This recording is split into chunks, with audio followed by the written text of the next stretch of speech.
মালয়েশিয়ার Kawaguchi manufacturing কোম্পানিতে কাজের উদ্দেশ্যে ২০২৩ সালে বাংলাদেশ থেকে প্রায় ২০০ শ্রমিক কলিং ভিসায় এসেছিলেন।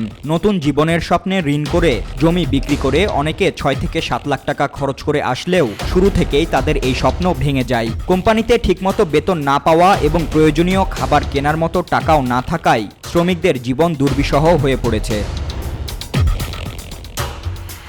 অনুসন্ধানে জানা গেছে ঢাকার দুটি রিক্রুটিং এজেন্সি পিএন এন্টারপ্রাইজ এবং মুভিন এয়ার ইন্টারন্যাশনাল লিমিটেড দূতাবাস থেকে যথাক্রমে ৫০ জন এবং ১৫০ জন শ্রমিকের ডিমান্ড অনুমোদন করিয়েছিল। প্রথম ডিমান্ডের ৫০ জন শ্রমিকের কাজ শুরু হওয়ার আগেই নতুন ডিমান্ড সত্যায়ন করায় দূতাবাসের লেবার উইংয়ের কর্মকর্তাদের বিরুদ্ধে আর্থিক লেনদেন ও দুর্নীতির অভিযোগ উঠেছে।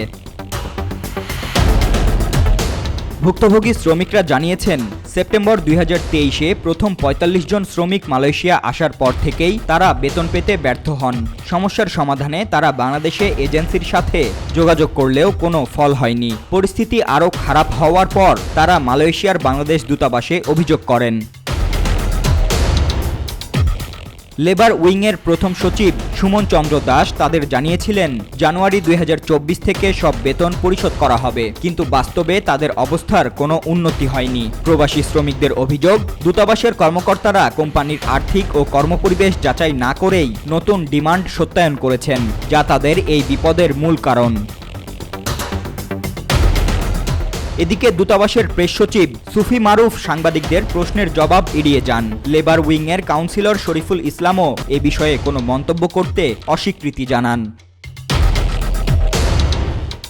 হাইকমিশনের এক প্রেস বিজ্ঞপ্তিতে জানানো হয়েছে, শ্রমিকদের অভিযোগ পাওয়ার পর দূতাবাস কোম্পানির প্রতিনিধিদের সাথে একাধিকবার বৈঠক করেছে। কোম্পানি আর্থিক সংকট ও উৎপাদন বন্ধের কারণ উল্লেখ করে বেতন দিতে ব্যর্থতার কথা স্বীকার করেছে। এর প্রেক্ষিতে দূতাবাস সমস্যা সমাধানে একটি সমন্বিত পরিকল্পনা করেছে। সিদ্ধান্ত অনুযায়ী পুরনো শ্রমিকদের মধ্যে যারা দেশে ফিরতে চান তাদের জানুয়ারি ২০২৫-এর মধ্যে ফেরত পাঠানো হবে। অন্যদের নতুন কর্মসংস্থানে পুনর্বাসনের ব্যবস্থা এবং বকেয়া বেতন ধাপে ধাপে পরিশোধের প্রতিশ্রুতি দেওয়া হয়েছে। তবে শ্রমিকরা এই প্রতিশ্রুতিতে আস্থা রাখতে পারছেন না। তারা দ্রুত কার্যকর সমাধান এবং দূতাবাসের কর্মকর্তাদের দুর্নীতির তদন্ত দাবি করেছেন। তাদের মতে দূতাবাসের দায়িত্বহীনতা ও অনৈতিক কর্মকাণ্ডই তাদের আজকের এই দুঃসহ অবস্থার জন্য দায়ী। এখন সময় এসেছে দূতাবাসের কর্মকর্তাদের জবাবদিহিতার আওতায় এনে প্রবাসী শ্রমিকদের অধিকার নিশ্চিত করার।